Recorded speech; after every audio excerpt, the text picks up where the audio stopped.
पद्मिनी एकादशी महात्मा। धर्मराज युधिष्ठिर बोले, हे भगवान, अब आप अधिक लौंद मास की शुक्ल पक्ष की एकादशी के बारे में बतलाइए।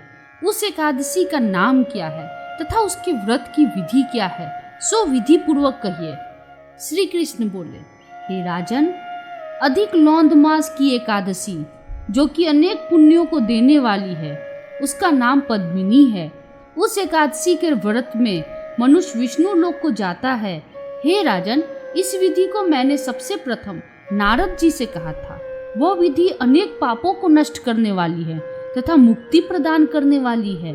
अब मैं तुमसे उस विधि को पुनः कहता हूँ, आप ध्यान पूर्वक श्रवण कीजिए। दशमी के दिन व्रत को शुरू करना चाहिए और कांसे के पात्र में भोजन मांस, मसूर, चना, कोदो, शहद, साग और पराया अन्न दशमी के दिन नहीं खाना चाहिए। इस दिन हविष्य भोजन करना चाहिए और नमक भी नहीं खाना चाहिए।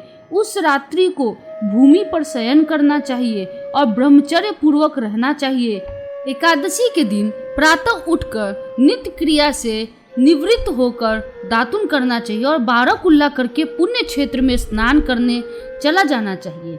उस समय गोबर, मृतिका, तिल, कुश तथा आमल की पूर्ण विधि पूर्वक स्नान करना चाहिए। स्नान करने से प्रथम शरीर में मिट्टी लगाते हुए उसी से प्रार्थना करनी चाहिए, हे मृतके, तुमको भगवान ने शुक्र रूप धारण करके निकाला है। ब्रह्मा जी ने तुम्हें दिया है और कश्यप जी ने तुमको मंत्रों से पूजा है, इसलिए तुम मुझे भगवान की पूजा करने के लिए शुद्ध बना दो। समस्त औषधियों से पैदा हुई गौ पेट में स्थित करने वाली और पृथ्वी को पवित्र करने वाली तुम मुझे शुद्ध करो। ब्रह्मा के थूक से पैदा होने वाली तुम मेरे शरीर को छूकर मुझे पवित्र करो। हे शंख चक्र गदाधारी देवों के देव जगन्नाथ, आप मुझे स्नान के लिए आज्ञा दीजिए। उसके उपरांत वरुण मंत्र को जपकर स्नान करना चाहिए। पवित्र तीर्थों के अभाव में उनका स्मरण करते हुए किसी तालाब में स्नान करना चाहिए। स्नान करने के पश्चात स्वच्छ बगैर फटे वस्त्र को धारण करके तथा संध्या तर्पण करके मंदिर में जाकर भगवान की पूजा करनी चाहिए। स्वर्ण की राधा सहित कृष्ण भगवान की प्रतिमा और पार्वती सहित महादेव जी की प्रतिमा बनाकर पूजन करें। धान्य के ऊपर मिट्टी या तांबे का घड़ा रखना चाहिए। उस घड़े को वस्त्र तथा गंध आदि से अलंकृत करके उसके मुंह पर तांबे, चांदी या सोने का पात्र रखना चाहिए। उस पात्र पर भगवान की प्रतिमा रखकर धूप, दीप, नैवेद्य, पुष्प, केसर आदि से उनकी पूजा करनी चाहिए। उसके उपरांत भगवान के सम्मुख नृत्य गान आदि करे। उस दिन पतित तथा रजस्वला स्त्री का स्पर्श नहीं करना चाहिए। उस दिन असत्य बोलना तथा गुरु और ब्राह्मण की निंदा नहीं करनी चाहिए। उस दिन भक्त जनों के साथ भगवान के सामने पुराण की कथा सुननी चाहिए। अधिक मास की शुक्ल पक्ष की पद्मिनी एकादशी का व्रत निर्जल करना चाहिए। यदि मनुष्य शक्ति रहित हो तो उसे जलपान या अल्पाहार से व्रत करना चाहिए। रात्रि में जागरण करके नाच और गान करके भगवान का स्मरण करते रहना चाहिए। प्रति पहर मनुष्य को भगवान या महादेव जी का पूजन करनी चाहिए। भगवान को पहले पहर में नारियल, दूसरे में बिल्व फल, तीसरे में सीताफल और चौथे में सुपारी, नारंगी अर्पण करना चाहिए। उससे पहले पहर में अग्नि होम का, दूसरे में वाजपेयी यज्ञ का, तीसरे में अश्वमेध यज्ञ का और चौथे में राजसूय यज्ञ का फल मिलता है। इस फल से अधिक संसार में न यज्ञ है, न विद्या है, न तप है, न दान है आदि है। एकादशी का व्रत करने वाले मनुष्य को समस्त तीर्थ और यज्ञों का फल मिल जाता है। इस तरह से सूर्योदय तक जागरण करना चाहिए और स्नान करके ब्राह्मणों को भोजन कराना चाहिए। सब पदार्थ भगवान की प्रतिमा सहित ब्राह्मणों को देना चाहिए।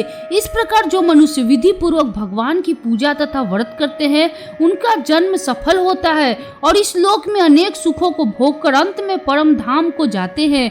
हे राजन, मैंने आपको एकादशी के व्रत का पूरा विधान बता दिया। अब जो पद्मिनी एकादशी का भक्ति पूर्वक व्रत कर चुके हैं उनकी कथा को कहता हूँ, ध्यान पूर्वक श्रवण कीजिए। यह सुंदर कथा पुलत्स्य जी ने नारद जी से कही थी। एक समय किरतवीर ने रावण को कारागार में बंद कर रखा। उसको पुलत्स्य जी ने कीर्तिवीर को विनय करके छुड़ाया।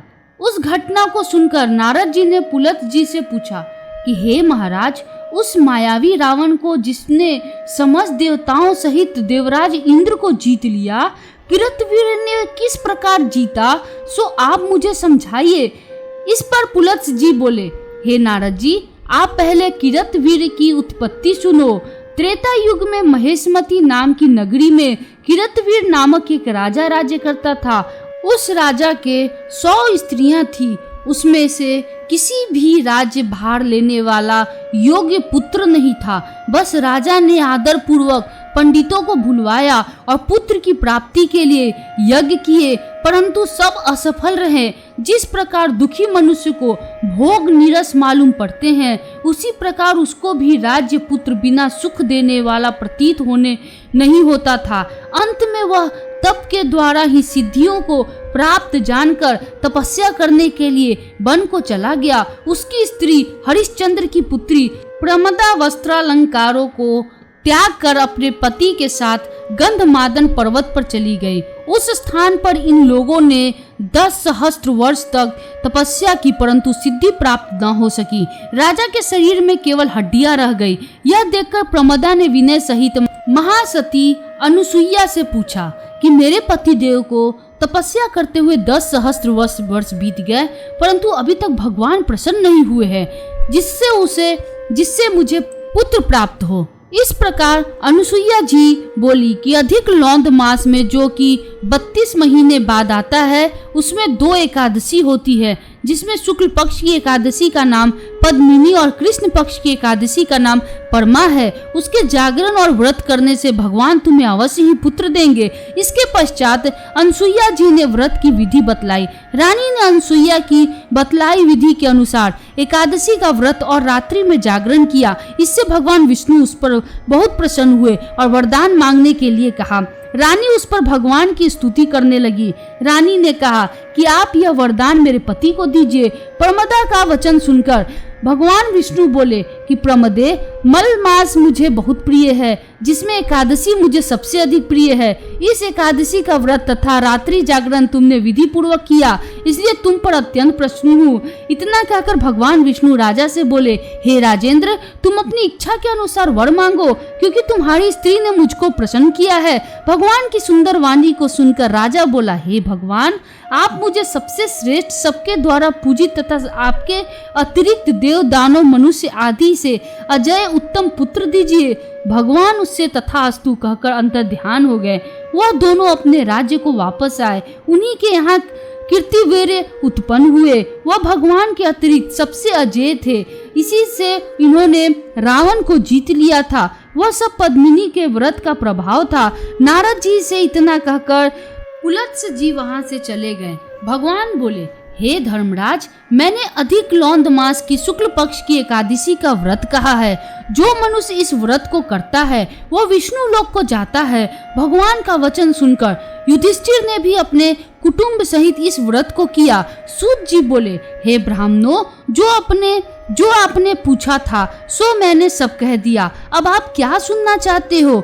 जो मनुष्य इसकी कथा को सुनेंगे वे स्वर्ग लोक को जाएंगे।